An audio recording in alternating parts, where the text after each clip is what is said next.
Assalamualaikum warahmatullahi wabarakatuh. Salam sejahtera bagi kita semua. Saya Muhammad Adi Badir,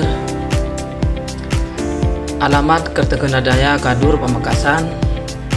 Saya dari Prodi Ilmu Al-Quran dan Tafsir. Di sini saya akan menjelaskan tentang Islam normatif dan historis, di mana Islam normatif dan historis ini mempunyai beberapa bagian. Bagian yang pertama, hakikat. Hakikat Islam normatif ataupun syariah yaitu wahyu Allah, sakral, absolut, dan tetap. Hakikat Islam historis ataupun fikih yaitu hasil pemahaman manusia relatif, kontekstual, berubah sesuai sejarah. Dan Islam hadir tidak hanya dalam teks wahyu, tapi juga dalam realitas sejarah, budaya, politik, dan sosial. Bagian yang kedua yaitu dikotomi. Dikotomi normatif yaitu bersumber dari wahyu atau Al-Quran dan Sunnah, tetap dan ideal. Dikotomi historis yaitu tafsir dan penerapan ajaran dalam konteks sosial, dinamis, dan relatif. Dan bagian yang ketiga, epistemologi. Epistemologi dibagi menjadi dua, normatif dan deduktif, teks sosial, dan kebenaran konsistensi dengan teks dan doktrin. Yang kedua, historis, induktif, empiris, dan kebenaran kesesuaian dengan realitas. Dan bagian yang keempat, dialog. Dialog normatif memberi nilai ideal, historis memberi pemahaman praktis.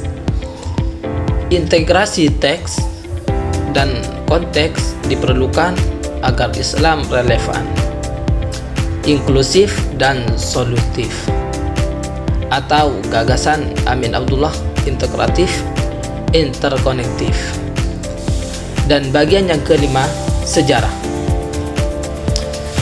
Islam berkembang dan berdialektika dengan zaman.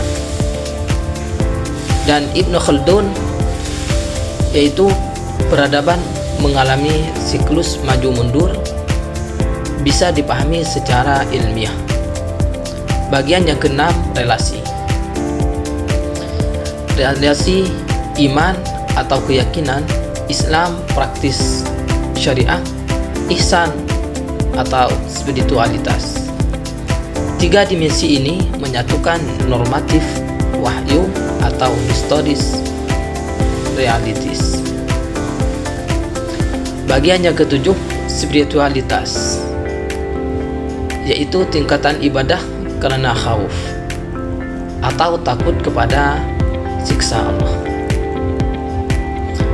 dan menjadi dasar pengendali agar tidak melanggar syariat. Dan bagian yang ke-8, pluralitas, yaitu Islam selalu berdialog dengan realitas sosial budaya, dan lahir mazhab fikih, filsafat, tasawuf, dan tradisi lokal, misalnya Islam Nusantara. Dan perbedaannya adalah kekayaan, bukan sumber perpecahan. Bagian yang ke-9 yaitu kritik, yaitu bahaya klaim kebenaran tunggal, normatif ekstrim, yaitu kaku, historis ekstrim, yaitu kehilangan pijakan wahyu, perlu pendekatan multi perspektif, kritik menolak absolut atau kebenaran. Bagian yang ke-10 yaitu dikotomi pendidikan. Dikotomi pendidikan adalah pemisahan ilmu agama dan ilmu umum, seperti IAIN menjadi UIN. Yang ke-11 integrasi.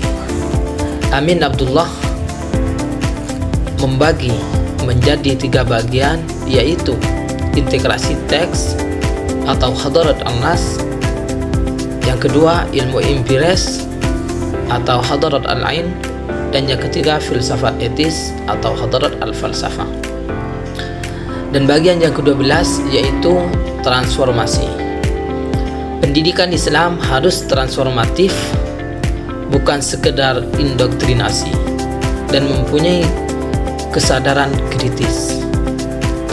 Islam harus membebaskan peka sejarah dan melahirkan pembaharuan. Bagian yang ke-13 atau yang terakhir, rahmatan lil alamin.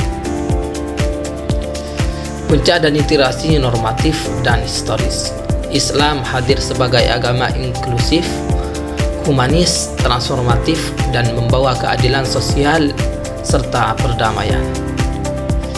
Singkatnya atau kesimpulannya, Islam normatif memberi dasar wahyu yang absolut, sedangkan Islam historis adalah tafsir dan praktik dalam konteks nyata.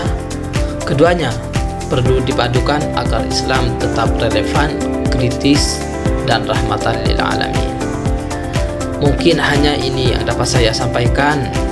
Mohon maaf apabila ada kesalahan. Wabillahi taufiq wal hidayah. Assalamualaikum warahmatullahi wabarakatuh.